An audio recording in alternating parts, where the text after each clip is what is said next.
Well, today I'm actually going to be talking about Hacking 101. And pretty much your first steps is gathering information.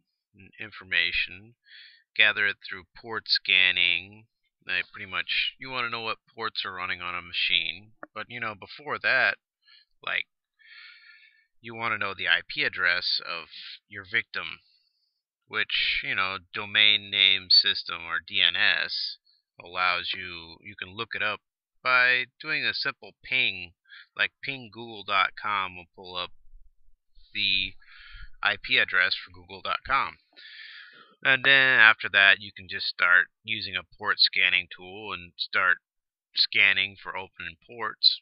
And then once you have the port information, then you can start figuring out, hey, what's running on the system, and the versions. Like Nmap allows you to do a lot of port scanning, plus gives you some version numbers, it gives you a trace route. I mean, it does a lot of neat stuff. But this is just the step before attacking a computer.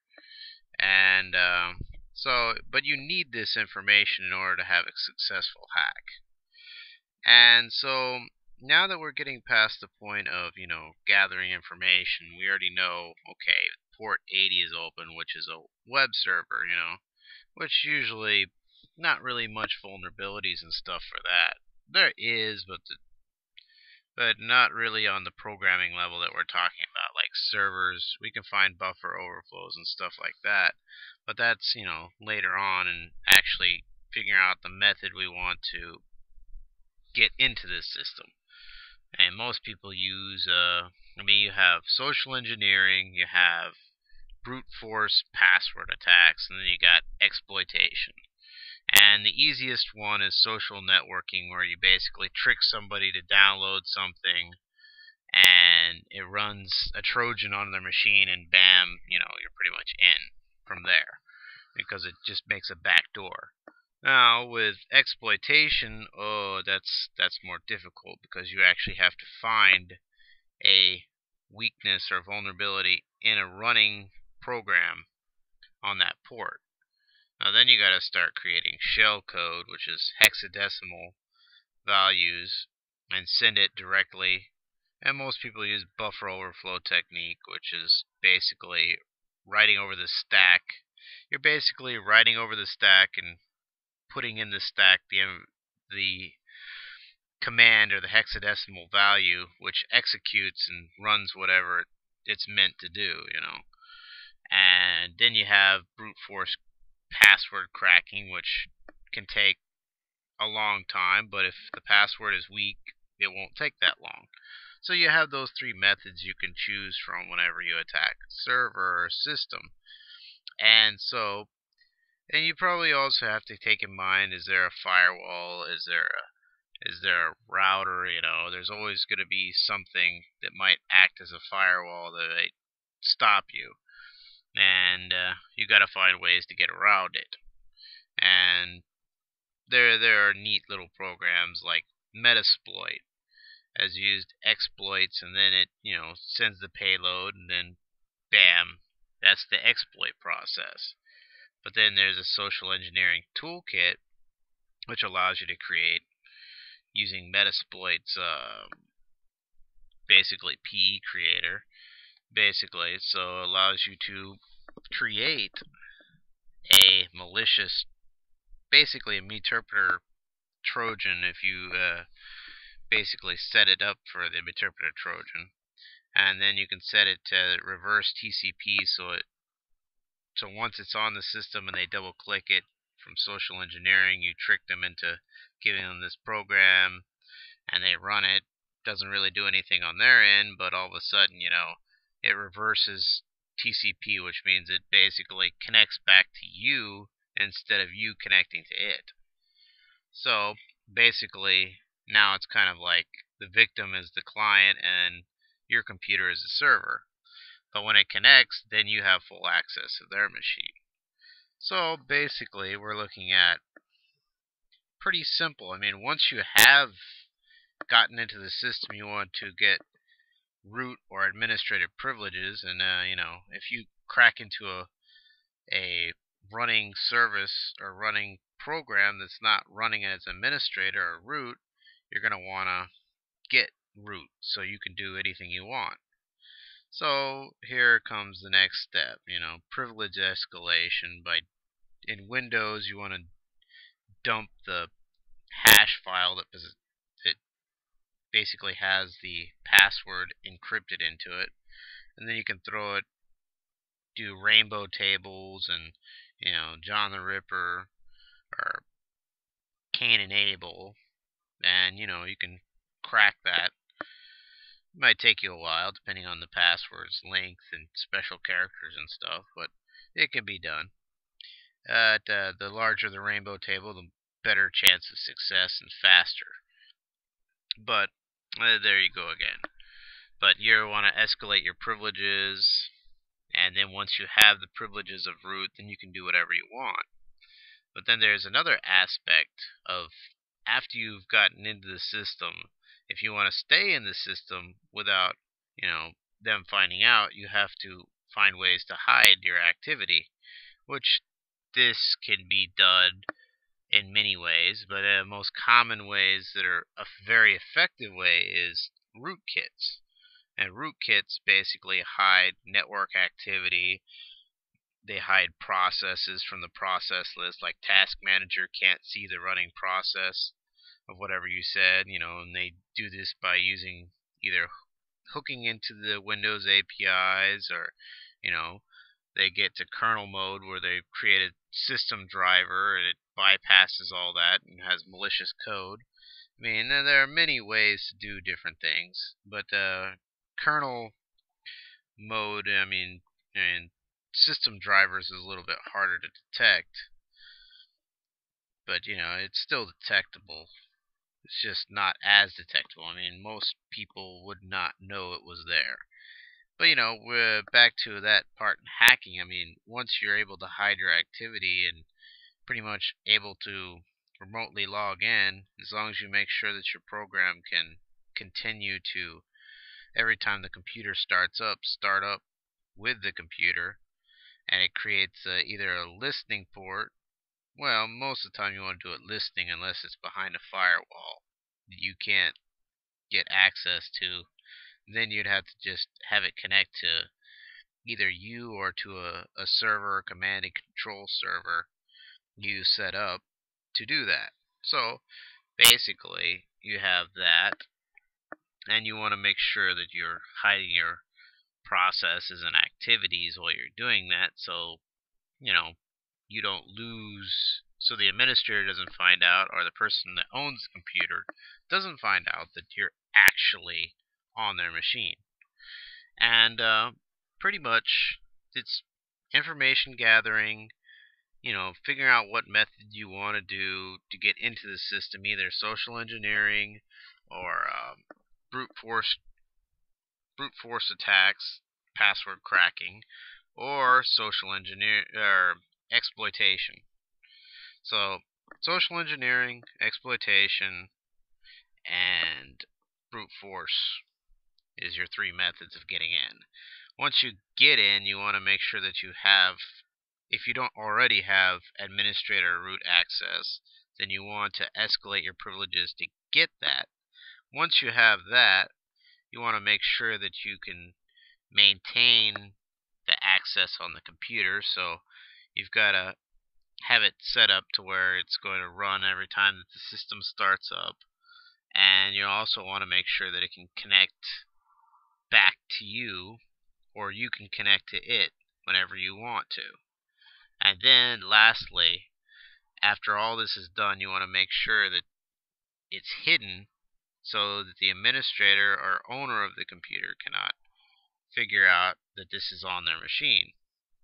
And these are all concepts. And basically, if you don't hide your activity, then the program that you're using or whatever, however you got in and however you're maintaining access, will be found out eventually by the owner or the administrator. But from a security perspective, you have to look at this and be like, okay, if I was a hacker, what would I do? And if you can't think like a hacker and you can't think like one of the bad guys, then it's going to be it would make your life much easier if you're a security person thinking like a malicious coder. Be like, you know what would I do if I was trying to get into a system? Or what would I do, Because of without that type of motivation or mindset, we tend to get overconfident.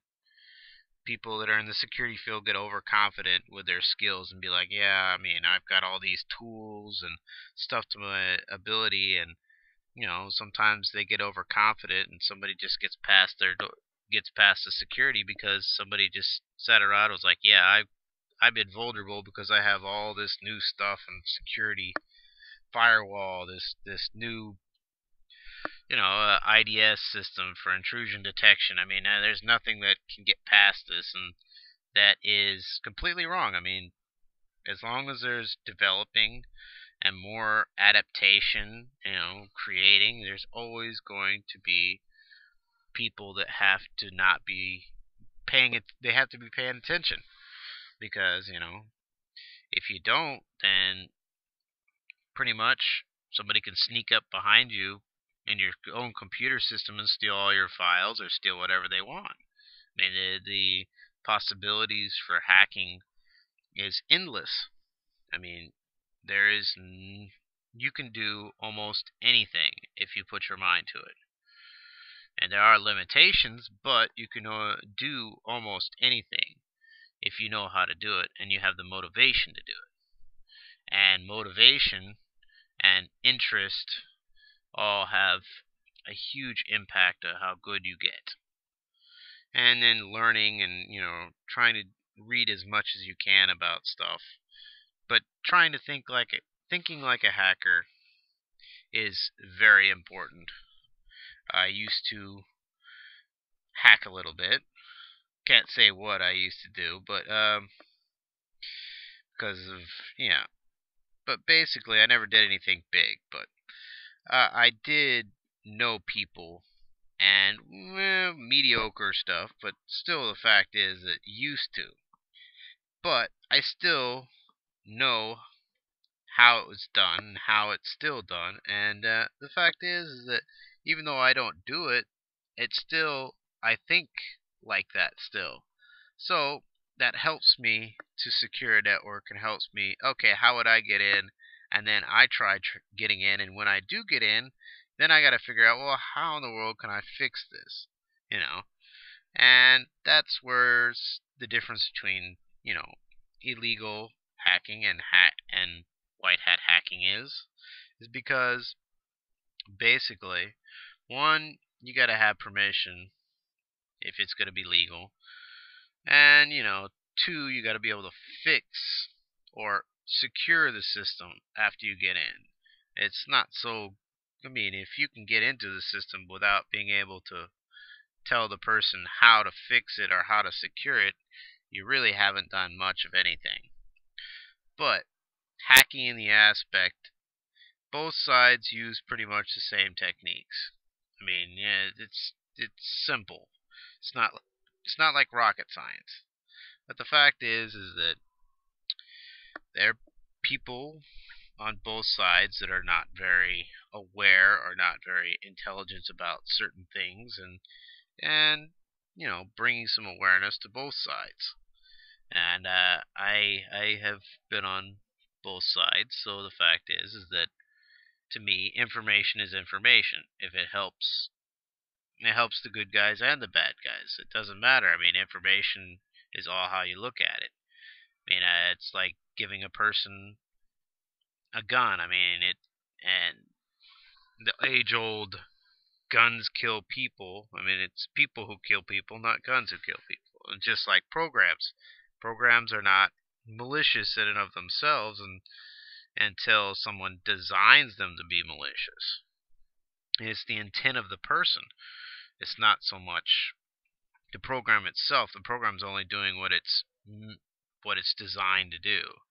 And if the person designing it has evil intent, then it's going to be malicious. If the person has good intent, it's going to be good, unless some unforeseen errors happen and flaws and stuff like that. But pretty much, a person with good intent is going to write a program that's non-malicious, whereas a person with bad intent is going to write something that is very malicious. But besides that, it's pretty hacking is very simple, very easy to a degree of getting the concepts down at least.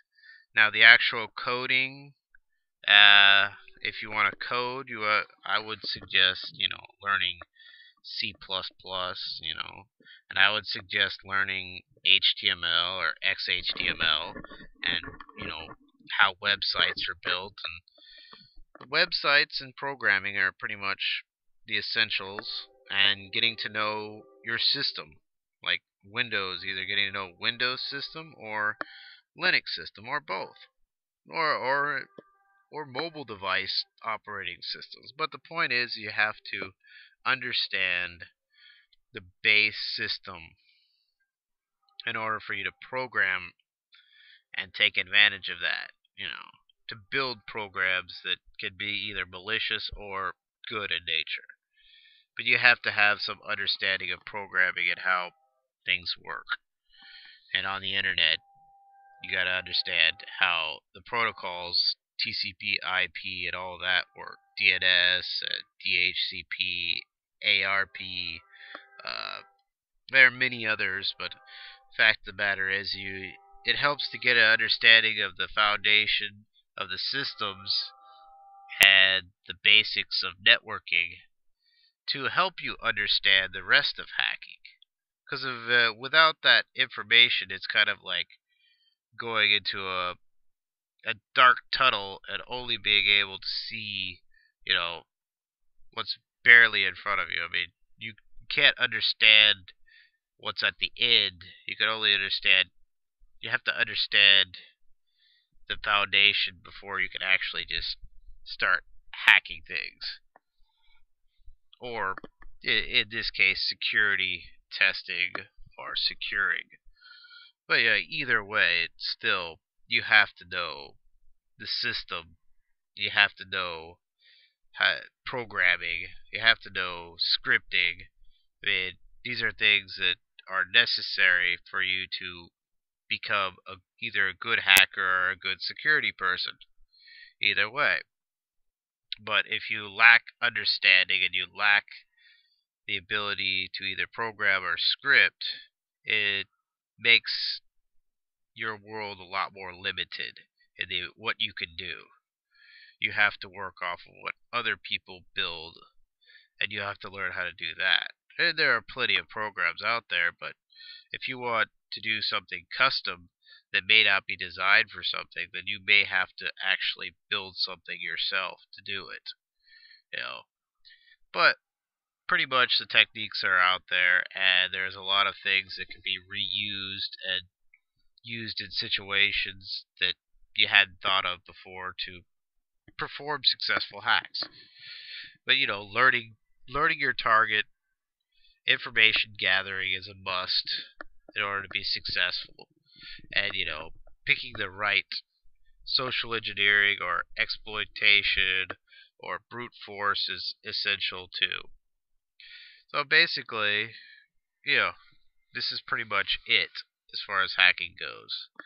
Well, I hope you enjoyed this video, and I hope that you subscribe to my channel. And thank you for watching.